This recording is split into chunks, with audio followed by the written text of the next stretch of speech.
What's up, guys? My name is Damnboy. I'm a Billboard charting artist. I'm from Honolulu, Hawaii. I currently live in Los Angeles. Welcome to The Vietnamese. I'm your host, Kenneth Nguyen.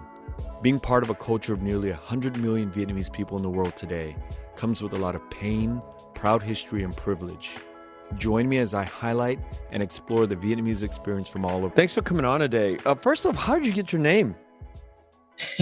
It's not as magical as it seems, but I basically, um, do you know the Kendrick Lamar, the rapper? I do. So Kendrick Lamar had an album called Damn, and I just remember seeing the words on his album just like, really big up front. I really liked it. And then at the time, The Weeknd had a song called Starboy, or like maybe a little bit before then. And I just kind of combined the two together. It's like, oh, okay, Damn Boy, people say it, but I've never seen an artist with that name. And so I went on Spotify to see if anyone had that name, and no one had that name. So I just kind of ran with it, which is kind of rare because there's so many names being taken already. Yeah, I can You imagine. know, I moved around a lot. So even though I have an older brother and younger brother as well growing up, but when you move around a lot, you just play video games, listen to music, like just consume things like that. So music was very, I guess, special in my life. My parents listened to music all the time, so I was always into music. But I actually started getting into playing music like eighth grade. I started picking up the classical guitar. But you Yeah. obviously have a very different trajectory from classical music. You know, you got into, I would say, more, it's hip hop, right? Your vocals are hip hop based, are not hip hop, but R&B, right?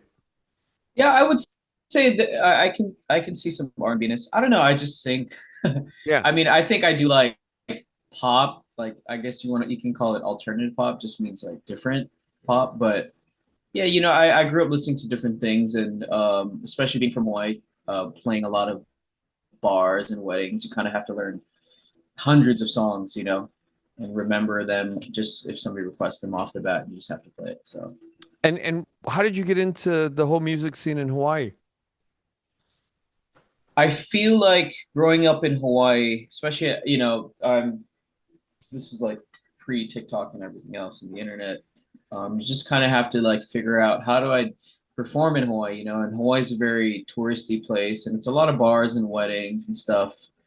Um, yeah, you just kind of end up getting to that point of like, oh, open mic, and then it's like you start playing a bar and they pay you and you're like, oh wow, like I'm getting paid to play covers and stuff, and all the greats did it. I mean, Bruno Mars did it. Mars. Yeah. Yeah, everyone. I actually went to the same high school as Bruno Mars, Which high school is that? Roosevelt High Roosevelt. School. Did you? Yeah, He's a little older than you, though, right? yeah, he's older than me. Yeah. Yeah. Do you ever run into him performing in the early years, or was he much? No, I mean he was like, yeah, more older than me. His little sister though was my classmate. And was he blown up at that time when you were going to school with him? No, no, I think he blown up later on. Yeah. And Yeah. what did performing in Honolulu really teach you? Oh man, it teaches you a lot. I think.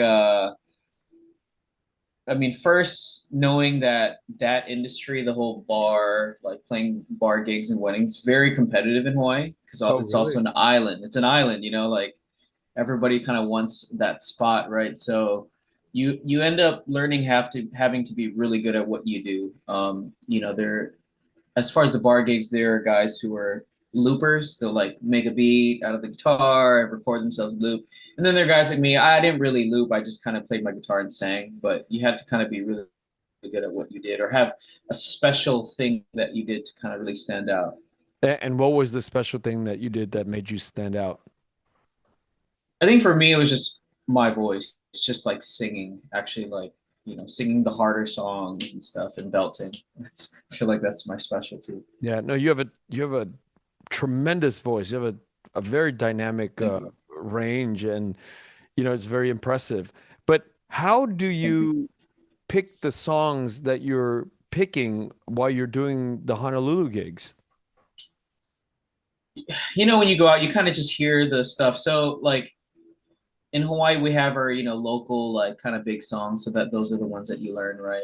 And then Like what? What songs do you learn? What are the big songs? uh, all the, Somewhere Over the Rainbow, Brother Is, there's groups like Kalohe Kai, there's groups like The Green, um, a bunch of Bob Marley songs, just like the reggae classics, and then yeah, just kind of the oldies. You have Temptation, Stevie Wonder, those kind of things, and then more of the newer stuff like Bruno Mars and whatever is new at the time. Yeah, your spectrum of songs has to be that broad, like in order to play gigs, because you have somebody who come up and be like, hey, can I hear this song, and then try to play it. Yeah, it's such a departure from your style of music today, no? Yeah, I mean, it's funny. I think for me as an artist, I love all different types of music, and so for making music for me is easy but hard to decide what I choose to release because yeah, I do hear like some things, sounds and influence that I had from Hawaii, and I think for the longest time I tried to like push away, but now that you get older, you're like, oh, but that's where I'm from. Why push it away? Yeah, it's beautiful stuff, right? Yeah. Now, when you are coming up in the Honolulu scene, the music scene, at what point do you start to go, I want to go and take this beyond this, the gigs that I'm doing right now? I, I, I want to walk us to how you get to chart on Billboard. Yeah, it's pretty funny how life works. So basically, I moved to LA in 2000, well, like December 2015, and at the time, was doing a long distance relationship with someone, and she was living in Hawaii, I was living in LA. And I kind of was just like living, a life. I was doing music here and there, but I wasn't really as focused. I was just kind of living. It's like an island boy in a city now, like just experiencing life and such. But she ended up getting sick in October of 2017, and she had no family in Hawaii. So I basically packed all my stuff. I moved back to Hawaii to take care of her, and I was just kind of like, man, I'm back. I did all the gigs, all the things that I wanted to do in Hawaii, and I was like, okay, you know what? I'm here. I don't know if you know too, but reggae is like the number one genre in Hawaii. I didn't know So if that. you go to Hawaii, it's all reggae on the radio stations and stuff. And the one cool thing about Hawaii is that they have um, kind of major and local radio stations that promote reggae local artists from Hawaii, I think is beautiful because not a lot of places nowadays have that like on the radio, like that'll just play artists from where you are. Yeah. Everything is so like saturated now. So I thought it was cool. So I was like, you know what? I'm back in Hawaii, and I basically just, I was like, I'm just gonna, see what happens, and I basically created Damnboy, and I released my first song, How High, which was like a reggae pop song, and I knew somebody at the time that could help me get it on a radio station. So I ended up going through that person, got it on the radio station, and then it just ended up doing well organically. And I didn't really know anything about radio, and I had to learn a lot. But basically, it went number one on that station in a month, and then that station was kind of like the main reggae station in Hawaii, so it kind of trickles down to the other ones. And so when that happened, a month later, I crossed over to the pop stations in Hawaii. And then after a month later, I had the number one song in Hawaii, and then which is really crazy. And then I met my manager at the time, and he was a kind of like a radio DJ from New York, and basically was just kind of like instead of it was already doing well in Hawaii, so we pushed it out to like California and Chicago and such. So I think I think it was like January of 2019. I hit 94 on Billboard with that song. That's a big accomplishment, right? Thank you. Yeah, Yeah. for some, I mean, literally a year or two before that, unknown. And, it wasn't like it didn't sound like you'd been grinding it out for 10 years. You basically wrote something, put it together, got play, a huge play in Honolulu in your hometown. And the next minute you're 94th on the Billboard Billboard. charts.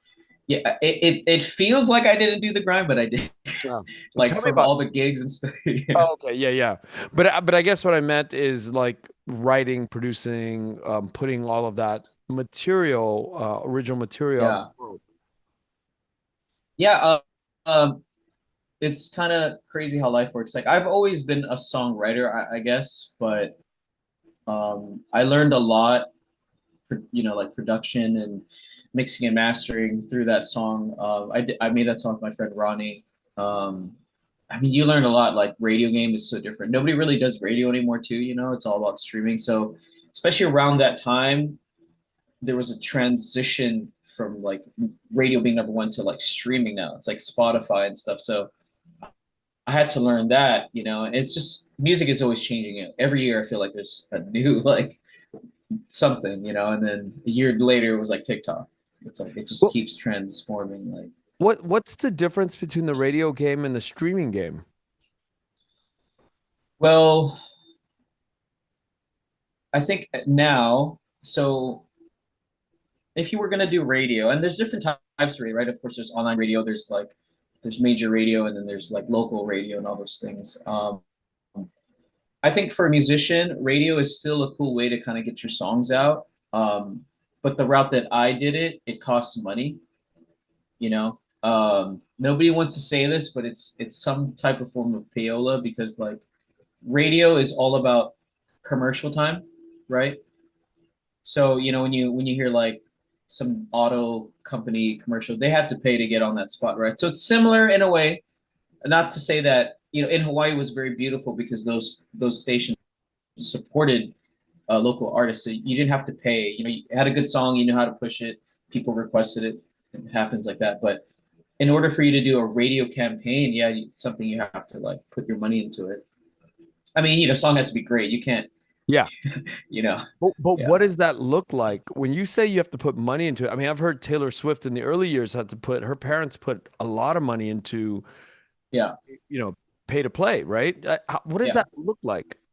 Because I can imagine just because you have money doesn't mean that you're going to break through to a radio station. yeah, yeah. I mean, I was grateful to have already the backing of Hawaii and having that like number one, so it was easier to push that song.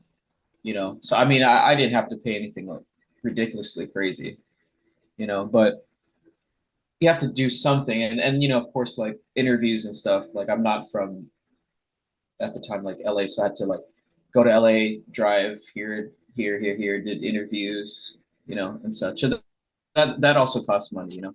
Got it. But do you have to actually pay a person or a radio station for pay? Yeah, yeah, Okay, and it's still the same. It's we still like a radio budget. I'm sorry. can you talk about that? I mean, is it kind of Yeah, I taboo? mean, there's it's a little bit, but I mean, it is what it is. It's just radio DJs, right? And I mean, it doesn't have to always be money. It can be like just like because my manager at the time was a radio DJ, so he knew radio DJs to spin the song. There's different tactics on how to get songs out, and it goes the same thing for streaming. I think streaming from when it was kind of like so Spotify. Let's talk about Spotify because Spotify is different from most streaming platforms because they show numbers of how many streams to the public.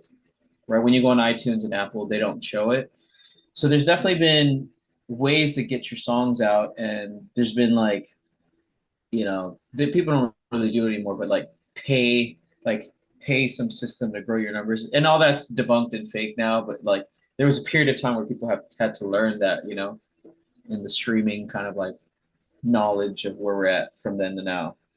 You know, but streaming's different now. Like streaming before was more free and open until labels figured out how to have their hands in streaming companies and such. And yeah, that's just how it is. Yeah. I have so many questions about this, like the difference between radio and streaming, because I can't imagine why radio is still around. Because if I want to hear your Yeah. song, I'm just going to go to a streaming service. Why would I call in to request it anymore? Yeah. Well, nobody really requests anymore. I just, I mean, I haven't done radio since then, right? It's been a while, but it is a different game now. I mean, I think now I don't know why anyone would go to radio, and if you did, it's because you're already a big artist, you have a huge song, and you're just kind of solidifying it through another I guess streaming type of way, you know. And it's kind of I'd see radio as more like PR as well. Right. You Right. know, you kind of like put it on there. Hopefully, let's say it does well, then you go on that station, you do an interview, like you know, When I think about guys like Louis Capaldi or Steven Sanchez, these guys, it feels like they came from the TikTok era. You put your song, cut it up a million different ways on TikTok and these streaming, not the streaming, but these social media platforms, and it takes off. And then eventually they get into the radio side of the mainstream terrestrial radio. And, yeah. that seems like a common trajectory nowadays, but it still seems like you need the radio component to kind of blow up. You, yeah, you can call it radio or you can call it like TikTok viral or something. You definitely need uh, things to push your song. It's easier now because of TikTok and other like YouTube or whatever, just to kind of put yourself out. But if you go back in like 90s, 80s, early 2000s, we just only had radio, right, to really get your song out. And on a local independent level, you would just like get your song to the local DJ. Hopefully, he spins it. Things like that. And I feel like we are living in a better time being an artist because you can just release Mhm. everything yourself. But it's also oversaturated, right? Yeah. I think it's funny. People say like, oh, there's so many more artists now, and I don't think there's so many more artists now. I just think the freedom is more there, so you're seeing more artists like release, right? But And you don't just think back there's then, you don't think I there's more. mean, I think there maybe a little bit more, but I think back then you didn't know every local band, right? Like Yeah. that would be impossible. So I think now you can know every local band now. That's the difference, with streaming and Instagram and the algorithms. Like if you live in LA, you probably will see more LA things on your Instagram or whatever. When I listen to your music and when people listen to your music, there's no distinction between you and somebody who's made it at the top in terms of quality. I I Thanks. I listen to what you've done and I'm like there's no difference in the quality that you've put out whether you've mastered it in your own home studio or you've mixed it in your own way. I really can't tell the difference as a layperson. I can't tell what's going on anymore. The quality is so high. What is the sort of process to get you from where you are, Damnboy, to becoming a household name at this point? Man, I mean, I'm still independent. Um, it's hard to say. I feel like for me, I really have to like go harder on TikTok and Hmm. just kind of align my social medias a little bit better. Wait, wait, wait. And Let's I'm stop sorry. right there. Knowing that, why are you not doing it? I'm just I'm wondering. I'm doing it. I mean, there are ways to do it better. I mean, TikTok is a little different from the other apps. TikTok, I can just flood the gates, right? And then the other apps, they all have different algorithms. It's not always the more the better on, like, let's say, for instance, Instagram. Like, I can't. It's not really good to post like I'd say 3 things a day. Things like that you kind of learn because it's just like there's no focus, right? Instagram is, yeah. I mean, it could be like a little like just scroll kind of app, but it's not. It's more curated than it is for TikTok. TikTok is more like a scrolling, like it's like TV on steroids, Yeah. While Instagram it is a little bit of it on Instagram, but it is also more like it's more curated. Like if somebody likes what I do, they go on my page, and then my page is a little more curated, right? They kind of see who I am. But TikTok, it's not really like that. It's about videos and content. Yeah. Yeah. So going back to you, Damnboy, versus Damnboy as a household name, what does that entail? I think for me, yeah, I mean, definitely, like I said, like go hard on social media a little bit more or a lot more, and just playing shows. I started playing more shows lately, and releasing more music and collabing I have two more shows before the year ends, and then trying to book more for next year, and things like that. It's kind of hard to pinpoint what makes an artist because even like you said, what's his name, Steven Sanchez, like no one really knew him until that really big hit song, and I'm pretty sure the grind and like getting up there until it hits a point, you know. But it's hard to say, and also like you know, careers are all different. Even at the top levels, they all like everybody's career and what they want to do in life is different. So I mean, for me, like as long as I make the art that I make and make a living at at least, and I'm happy. Like but if it goes like you said, Louis Capaldi, that's like a dream. Yeah, yeah, yeah. I don't see a difference between you and Louis Capaldi and Steven Sanchez. I mean, it's like it's all like Thank you. yeah, the quality is definitely there. And I'm curious about what it takes to go because your and I don't mean this as an insult, but it's Yeah, your music is very mainstream. You know, yeah. Thank you. and I'll bring in another thing. Timbaland commented on this on your music in a TikTok seg, Yeah, correct? So, you yeah, know, I'm validated in what I'm saying because I've heard it and I'm like, you know, your managers reached out and I'm like, yes, this is an artist that I find so fascinating because you're Vietnamese and you're in the music industry, which we don't have a lot of Vietnamese music in the mainstream industry. So I want to see what your thoughts are on where you go from here to Louis Capaldi and Steven Sanchez level because it's all like viral at some point. yeah. I mean, I think it definitely takes a lot because even when you go viral, let's say you have a few viral things, it's maintaining that virality Yeah. that's actually more difficult. I feel like. So like, I think artists get asked this all the time too. It's like blah blah blah, this and that. But it's just been trying to maintain your personal happiness with your art and trying to make a living. I feel like, if you can do that and just progress, then you'll see like you'll eventually kind of get to those levels because, you know, I think what's worse than becoming like huge and viral is that when you hit that but you're not ready.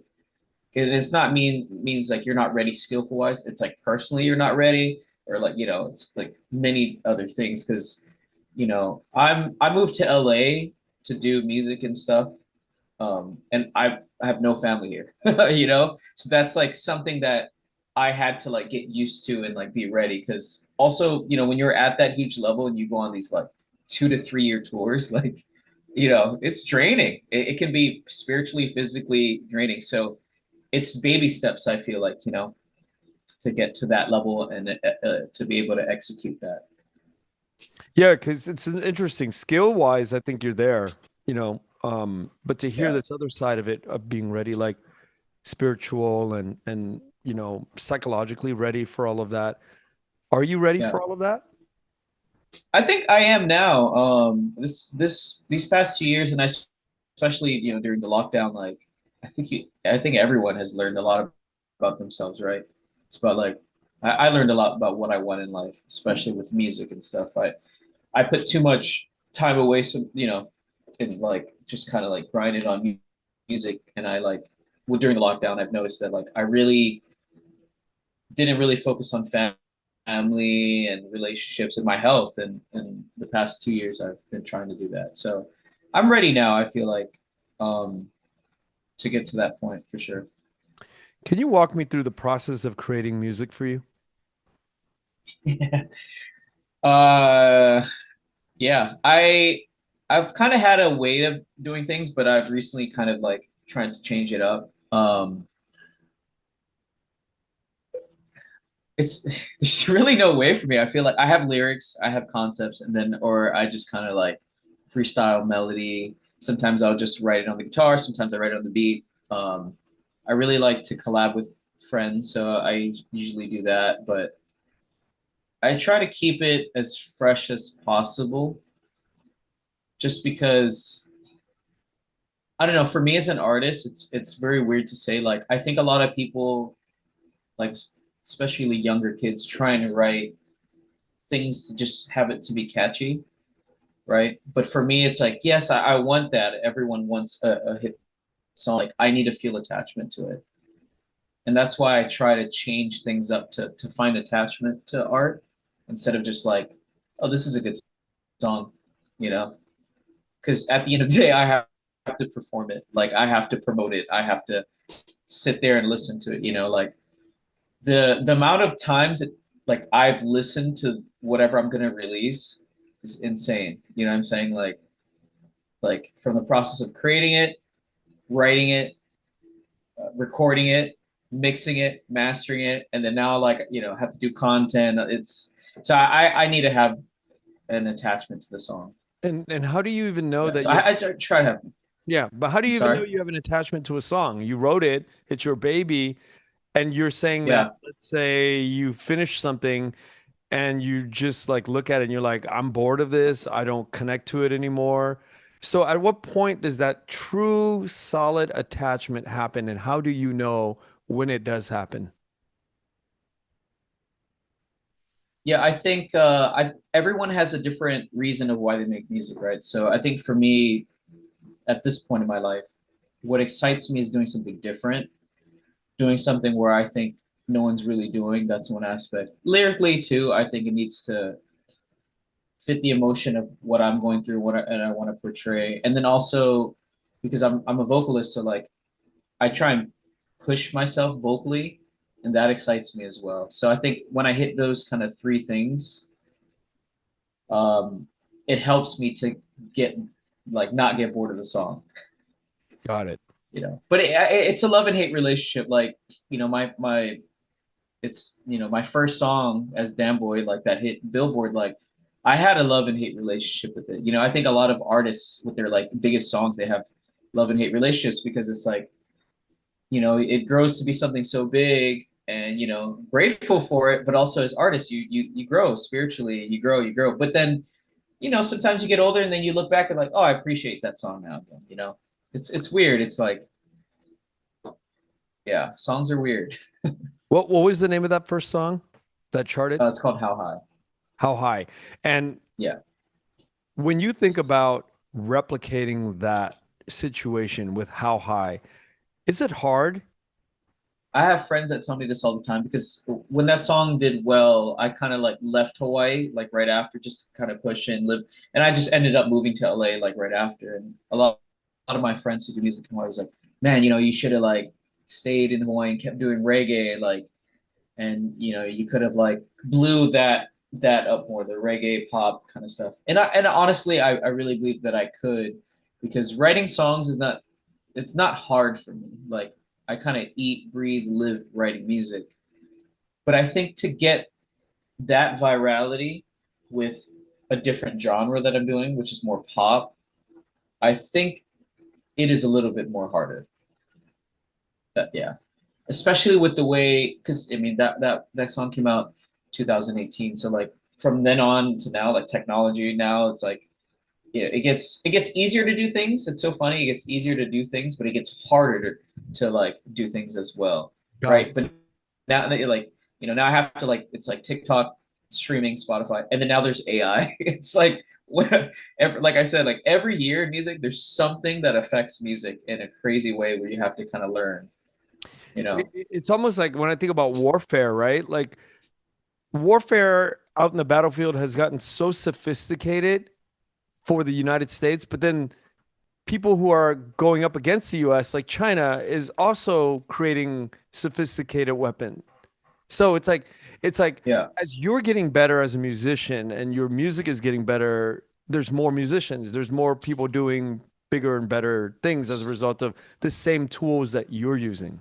With the people in the, like bigger people, bigger artists, they have a full team and they Yeah. have labels and they have, and then I'm just me and my manager right now. So I mean, at the end of the day, there's no excuse on getting your things out, your music and who you are and sharing that. And I think for me, what I've kind of learned and gone through, especially during the pandemic, it's like I had to learn how to deal with my anxieties and share things, which is so funny because like, when you look back at like big artists back in the day, the only thing you kind of heard from them is interviews, right? You didn't really like they didn't do content. They you know they're very mysterious people, and I think that created the godlike status on certain artists like Kurt Cobain. That's why people worship everything he does, right? So I had to kind of get used to like sharing little like me. You know, it's not about the music anymore. It's people want to see like A cult of personality. yeah, which is it's. I feel like there's a it's a pros and cons to that, you know, but that's what it is now, you know. Yeah. Yeah, it's interesting. They wanted to get to know everything about you. That's, I think, the difference between, Kurt Cobain or, Keith Richards or Jim Morrison, back in the Yeah. day. These were gods and they, very little is actually known or Yeah. things were made up about them or, we create myths about who they were.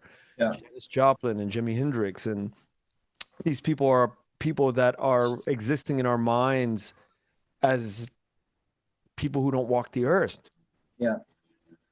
But Yeah. today we want to know everything about The Weeknd, and we get to see him think out loud, and we want to see Yeah. Damnboy think out loud. We want to hear what you had for breakfast. Yeah.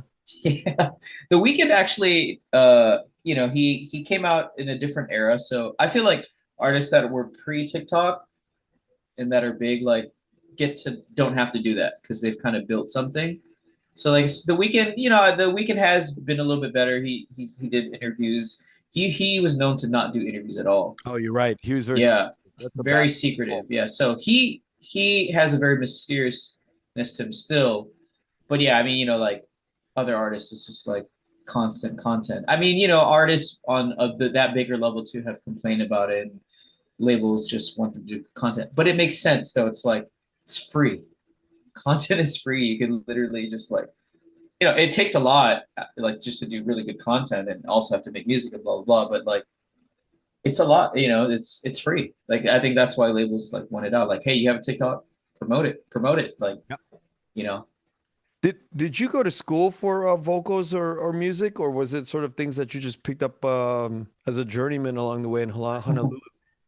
um, I it's probably more of the journeyman, but I did take a semester in college. I went to like a community college. I didn't know what I wanted to do. I wanted to do music, but you know, Hawaii at the time, it was like you know, we didn't have internet the way we have it now, so.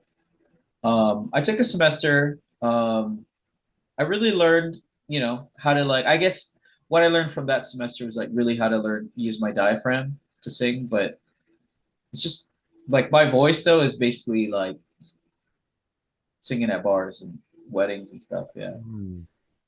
yeah, Yeah, it's interesting where, when I think about sometimes when you have too much training, it can inhibit sort of your flow and it can inhibit the way you sing or play, instruments. And a lot of the times you think about artists and musicians where they have very little training, but they've just built up so much repertoire and the different songs, and it creates their own persona in the styles that they do. yeah. Yeah. Art is funny, right? You could go school for art, but you're not learning how to create. You just learn what somebody else did, right? So I think for me, it like when I picked up the guitar around eighth grade, I learned a lot of like classical flamenco stuff, and that I was learning a lot of jazz too, which is funny. You know, when you're that young, you're you know, there's you're not listening to that stuff, but I did because I picked up the guitar. But it's really when I got into The Cure, which is my favorite band and Wow. bands in general. Yeah, I actually then I started learning songs, but then I got to a point of just like stop learning. Like I think in music and creating anything, you have to learn, of course, but you got to also stop learning, you know, which is they don't teach you. They don't teach you that. Interesting.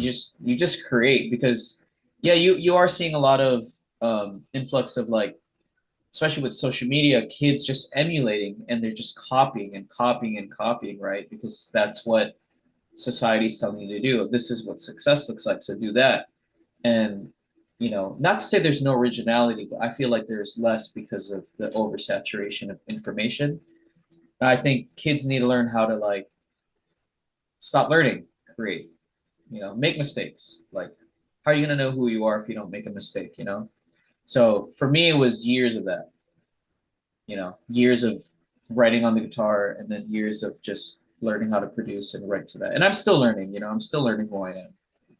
Yeah, it's not like we get to read a whole lot about you by going through your Instagram or looking you up. It's a very interesting dynamic for somebody like me to learn about an unknown artist because I try to make judgments or try not to make judgments on your previous history, but there's no other way to learn about who you are unless I go and do the work. Yeah. But what's a head scratcher to me sometimes is, when you put out a song and I listen to it, I'm like, oh, that's some like radio mainstream level quality. I'm intrigued on how you got there, and as the onion layers or the peel, we're peeling back the Yeah. layers of all of this. It's really about the reps. Yeah. It's just Honolulu, the bar scene and the gigs and years of doing that over and over and over again allows you the power and the freedom to kind of just do your own style now. Yeah. It's a lot of time. I mean, I commend artists that blew up like at a really young age without the help. It shows that they've, for one, been listening. I think great artists listen, and learning when to just do your own thing. It's kind of it's funny. Like I'm a pop artist, but I think spiritually, it's that like I view doing music as very punk. Oh, wow. Like just kind of do it. It's very hard because of just social media. It's like, oh, this person's successful, so you have to do it that way. But I'm kind of learning now. It's like, just do you. Like, there's so much stuff. It's impossible to be doing the same thing. Like, just do your own thing. And also, I'm Vietnamese. Like, I can't do something like this person who's not. You know what I'm saying? Like, I have to do what makes sense for me as a Vietnamese American. It's different, and I mean, there's also politics in music. Nobody really wants to talk about. Let's talk It's about that. What do you mean by that? I mean, it's changing, which is great. But I'm an American. I'm an Asian American male, like in a predominant white and black industry, right? And there's some journeys to that too, And I'm not making an excuse. I'm just saying I have a different journey than they do. So I can't be emulating. I can learn, but I can't be copying. Like I have to, I you agree know, with you. I agree, but I want to know what that dynamic is for an Asian or Vietnamese American man yeah, coming into the mainstream music industry.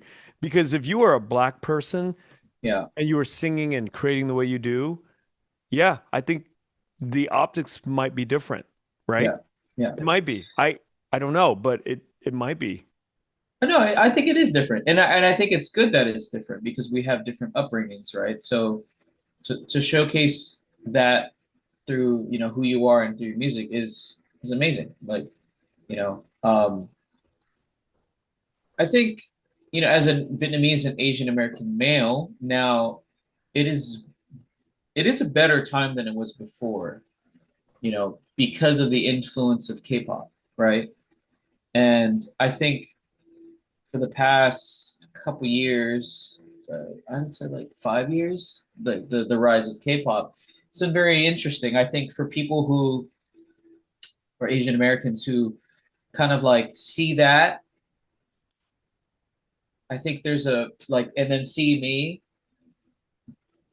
at the time, like I guess years before, they didn't know how to like identify the, like they kind of like smush you in the category of K-pop. And I've had conversations with friends, artists, Asian American artists about this before, but it's different now. I think um, K-pop is still a big genre, and I think now Asian Americans are ready to listen to Asian artists like that are not Korean or that are Korean, but like maybe Korean American. It's changing, so which is great. And it's changing with the help of companies like 88 Rising. Yeah, definitely 88 Rising, and like especially artists that are even on in there, like Keshi, who's Vietnamese, Tui, who's Vietnamese, and then there's other artists who Dementia, he's also Vietnamese. Yeah, it just takes artists like me and them and just to kind of like do Yeah. it, right? Like it's really no other way. I mean, yeah, 88 Rising is amazing. And there's other companies too that are like Would 88 that would you ever consider playing at an 88 Rising I concert? would love to. Yeah, I love what they do. I love, But and what's stopping that from happening at your level? Because you are good enough.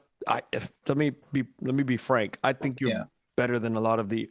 Oh, God, I hope thank I you. don't get crucified for saying this. Oh, you're gonna get me crucified. I know I'm not I trying mean, to.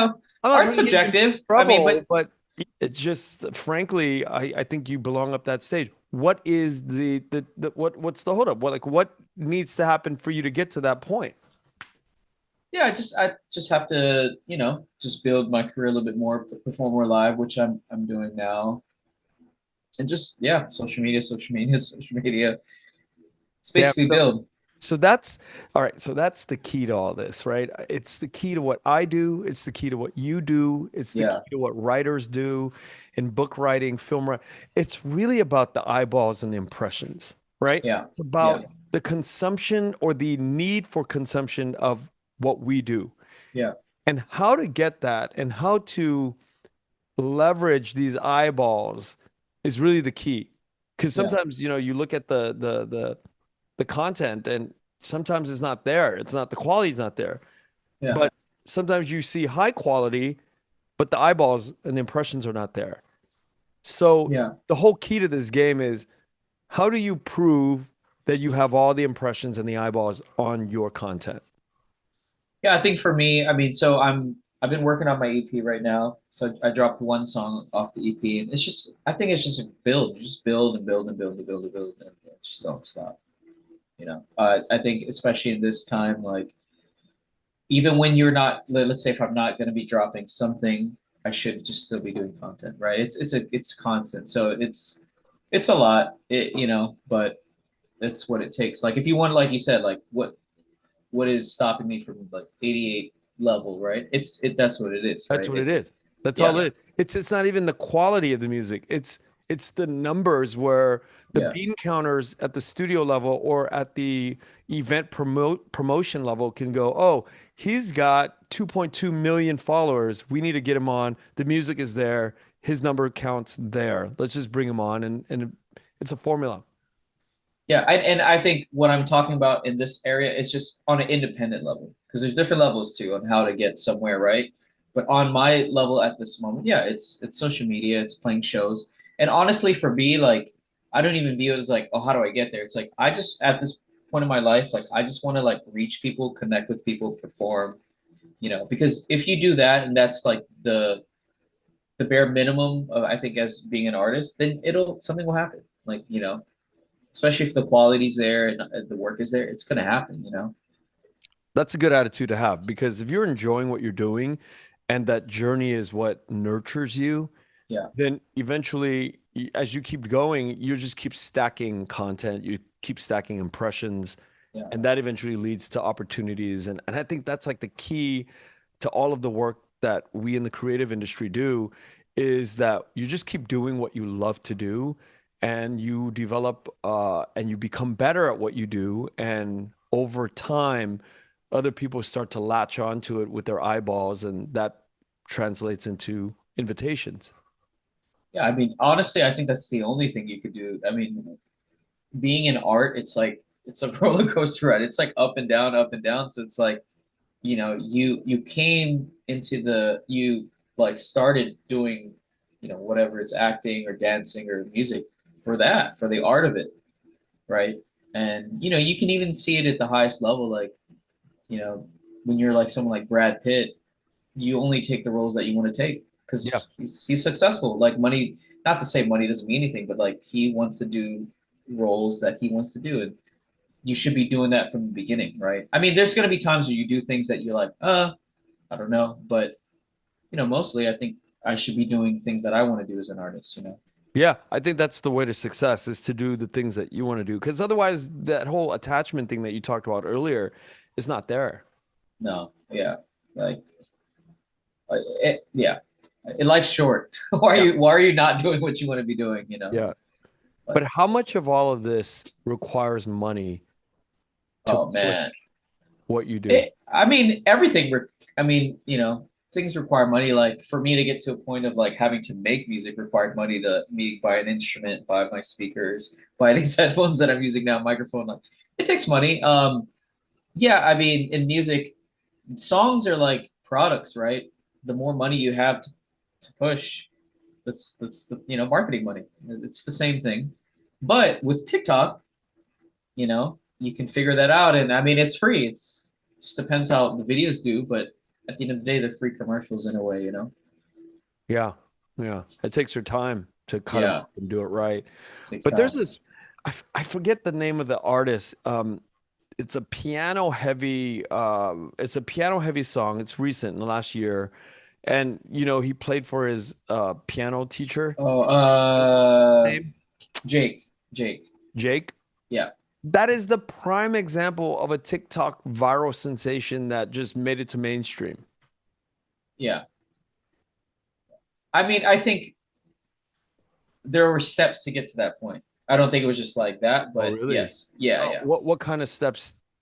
I mean, What? I knew of that song before that moment, so it wasn't just like, but see, that's how great marketing works. You market something so well that people think, oh, I mean, it did go viral more from that video, of course, but like, can't disregard all the steps business wise, creatively, performances to get to that point, and then Interesting. maintain it. Because like, if Jake was somebody before that video that you're talking about, but if because of that, because he built this foundation and then he hit viral, then that foundation, you know, all builds together.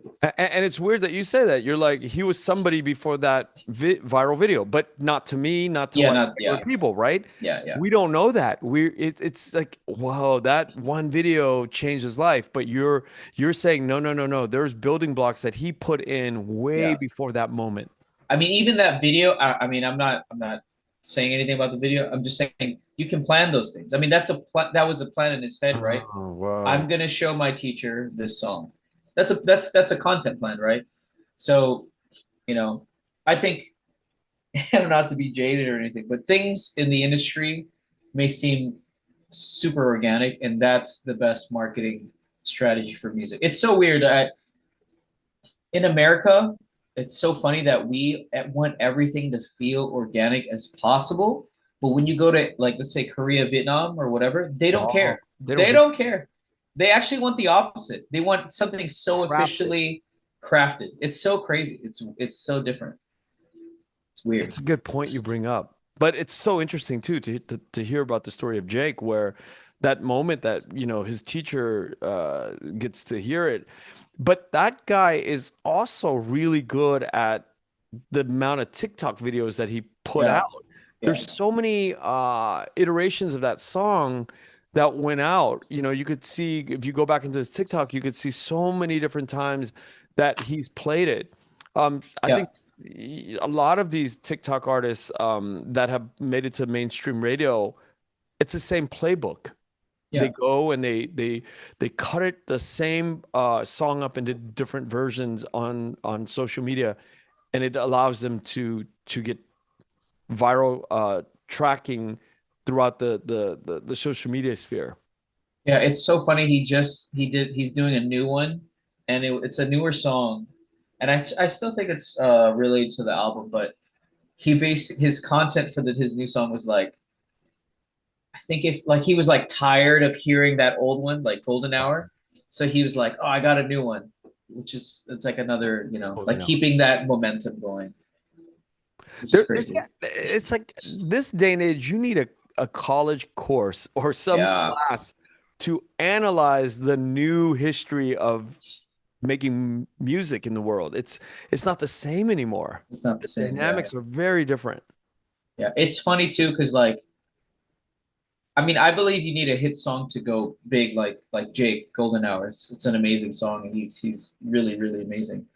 But also, like you just said, to go viral, it's like you don't really need a good song, Right. which is crazy to think. Like in art, especially like, because when I view art and music, I try to make something, as best as I can, but I don't disregard history. I grew up listening to all these things and I play guitar.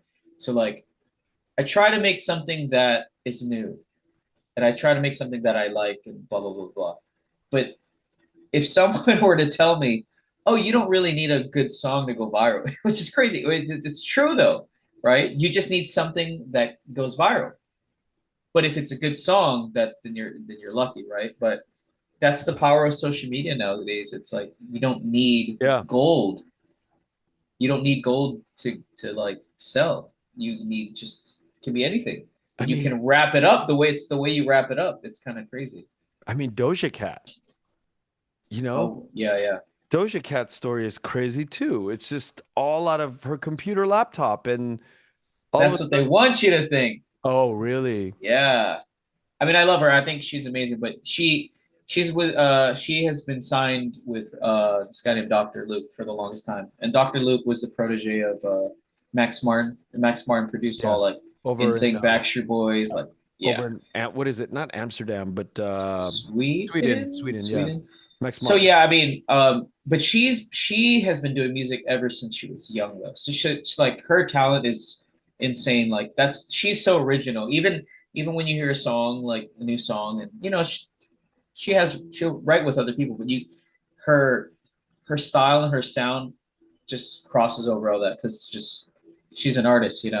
It's interesting where you're like, Dr. Luke, I had no idea Yeah. and you're like, oh, she's been doing this as a kid. So the whole marketing of like, oh, she just did this stuff in her own room. Because I always was under the impression that she just was on her laptop and created music, and then all of a sudden, it took off. But you're saying there's much more construction for her career that's happened than we can see.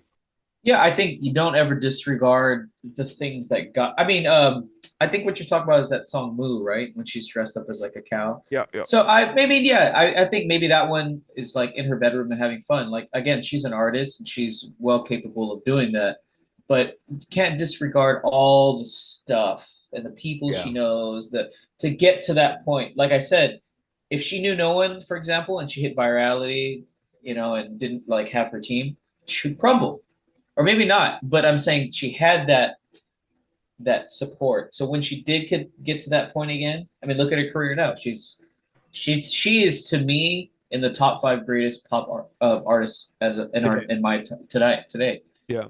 And for the past 3-4 years, she's been amazing, and her music is great. So You yeah, know, whenever I go into interview somebody who's relatively unknown but with a lot of talent like you, I get nervous because, sometimes I'll be frank, I don't use all of the interviews that I do. oh I use most of them, but there are interviews where I'm like, I get nervous. I'm like, I go in, if somebody reaches out, but I always want to give the artist a chance so I can get to know people. yeah, And today's one of those days where I'm so pleasantly surprised and I enjoyed this episode because, thank you. beyond the talent that you show up in music, you can d digest and you can discuss music and you can talk about the mechanics and the intricacies of making it as an artist. And Yeah. I do hope to see you, and I do expect to see you on a mainstream stage one day. And I hope it's soon because I think the talent is there, and I want to see Vietnamese representation more out in the world. Thank you so much. Yeah, I mean, I haven't done a podcast in a while, so this is nice. Yeah, I hope you had a good time as much as I did. I love nerding out and learning about a lot of different things, and music is something that I don't know well enough, and especially modern music today. Yeah. I grew up in a classic rock era or new wave era, but the stuff today, Kendrick Lamar is probably where I left off. When he started to come up, I started to drop off in the music world. It's just so much. If you like new wave, it's kind of crazy, but like it's blowing up on TikTok, new wave. It's back. Yeah, it's really crazy. But We but we are but living in a beautiful time because but of but that. the thing is, when I listened originally to The Weeknd, because my young friends were like, "Hey, you got to hear this song." It was Yeah, Super Bowl, and they played that song. I I was like, "This is music, new new wave wave. instrumentation. All of Yeah, the yeah, synth, pop synth, the way that it's yeah, vocalized, it's all brought back. It's like retro new wave of the earlier decades of the 80s that I yeah. grew up on. So now it's making a comeback and makes me think, one day Green Day and all of that rock music, Kurt Cobain, Well, it did come retro. back actually. Oh, it Pop did. punk. Well, pop punk did come back for a brief moment. Yeah, But it's pretty heavily. not having it hasn't had a moment like the way new wave is having a moment now. Yeah, it's funny. I for the past, I don't know, like 10 years, like 80s comeback has been like crazy strong, Strong. right? Strong. I don't know if the 90s and I mean early 2000s right now is actually happening. It's coming back. So you hear a lot of like UK garage and things and that such. But yeah, I don't know if it's gonna be as hard as like the synth dark, like new wave synth retroness, because I don't know. I mean, I feel like 80s was like one of the probably the greatest decade of music. I'm not Um, going to argue there. yeah, it's Yeah. just super diverse. And 90s too, but like I don't know, something about the 80s, Special. it just sounded it's just even when you listen to like dark music, it sounded fun. It's Yeah. weird. It It's and you know, even when you think of like music like We Are the World, yeah, Michael Jackson, and you think of all of like the Quincy Jones era. yeah, It's such a magical time, and The Cure, like your one of your favorite bands. yeah, The Cure, Echo and the Bunnymen, When in Rome, all of those, Depeche Mode. And then you yeah. have the rock that came out of like David Bowie or, all of these artists that come out of the 80s it's a special time. Yeah, it definitely was special. And not even that, like I can't remember the time where I looked at like let's say Billboard and saw somebody who was like 50, 60 years old and then somebody who was 18. Like the even the age gap now, it's just like everyone is getting younger and younger and younger in the music industry. It's weird. Like, I mean, yes, I know like like with Wham and stuff, like the teen pop, that was the thing. But then also you had Stevie Wonder who was older. You had Elton John who was older. You had Queen who were all older. Like we don't really have those things anymore because I feel like with time going on, we've marketed music to be younger and younger and younger as time goes on, which is crazy.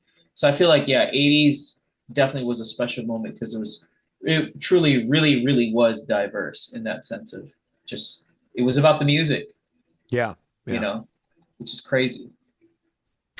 Well, Damnboy, thank you so much for coming on, Thank and you so please much. reach out to me if you have a show or anything. I'd love to come and if I'm in town or free, I would love to stop by and witness you play live. Got you. Next month I'll hit you up. I have Okay, one next you want month. to talk about it now? You want to? Well, yeah, I guess so. I'm opening up for this artist. His name is Jimmy Brown. Yeah, he's pretty big. Where It's are you? gonna be at 1720, I think in Where's that? downtown LA. I think downtown LA. Okay, that's a Yeah, venue downtown LA next month in November. next month, November 14th, I believe.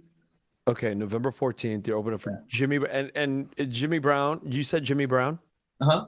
Is Jimmy Brown what kind of an artist is he? He's like R&B and pop. I believe he's Korean. Korean. I'm not sure where he's from originally, but yeah, he's on the grind for years. He has a really big following. Very cool. I hope the next time we get you back on the podcast, there's more to talk about and more to discuss. And I love nerding out with you on music. I've learned a lot. Thank you so much. All right, Dan Boy, we'll talk Have soon. one. Thank you for listening to The Vietnamese with Kenneth Nguyen. Special thanks to Brittany Tran, to Jane Nguyen, Catherine Nguyen, Tina Pham, Sydney Jamie, and Christo Trin. Please find us on Instagram, Facebook, and TikTok at The Vietnamese Podcast.